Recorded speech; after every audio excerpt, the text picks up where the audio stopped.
la rubrique de Frédéric.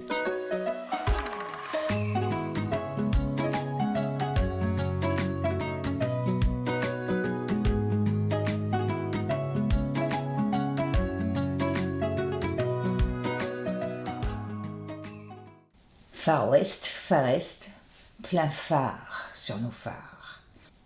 Pour qui sommes-nous des phares? Et quels sont les phares qui éclairent notre route et ses dangers potentiels? Drôle de question. Pourtant, dans le Far West des relations humaines, dans l'imbroglio des accords, des désaccords, des reconnaissances, des mépris et des indifférences, nous sommes toujours un phare pour quelqu'un et l'œil qui fixe un phare proche ou lointain. La lumière peut être permanente, intermittente, éteinte parfois. Mais même dans l'absence, elle est bel et bien là. Et oui, savoir que quelque chose existe lui confère une présence.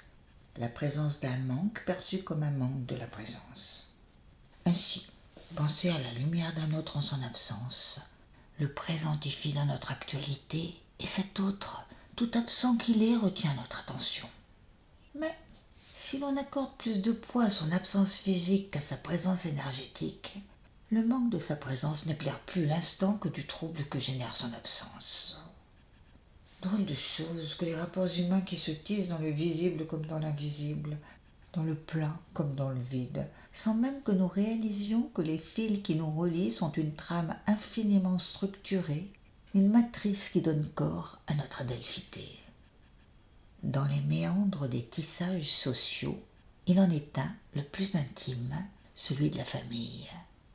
Quels sont les phares de la famille humaine? Et quand sommes-nous un phare attirant les regards sur un aspect du paysage relationnel?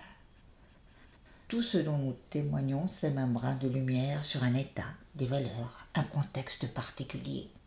Tout ce dont nous témoignons peut être occasion de contentement, occasion de comprendre ensemble l'origine de ce qui colore nos échanges.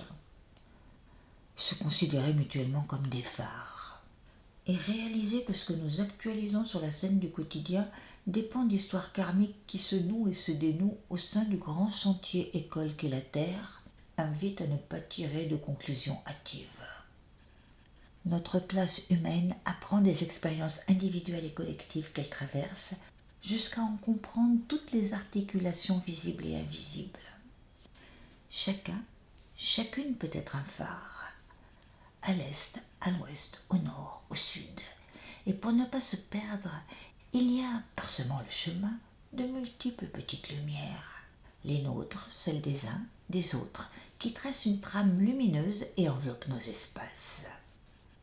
Dans ces halos de lumière physique, intellectuelle, essentielle, nous recevons, nous émettons, nous concourons à éclairer toutes les obscurités pour ajuster au mieux nos trajectoires relationnelles.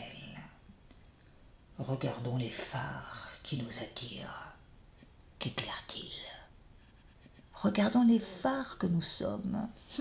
Que donnons-nous à voir? Et soyons heureux de ces illuminations collectives qui progressivement font reculer l'ignorance des contrées intérieures et extérieures.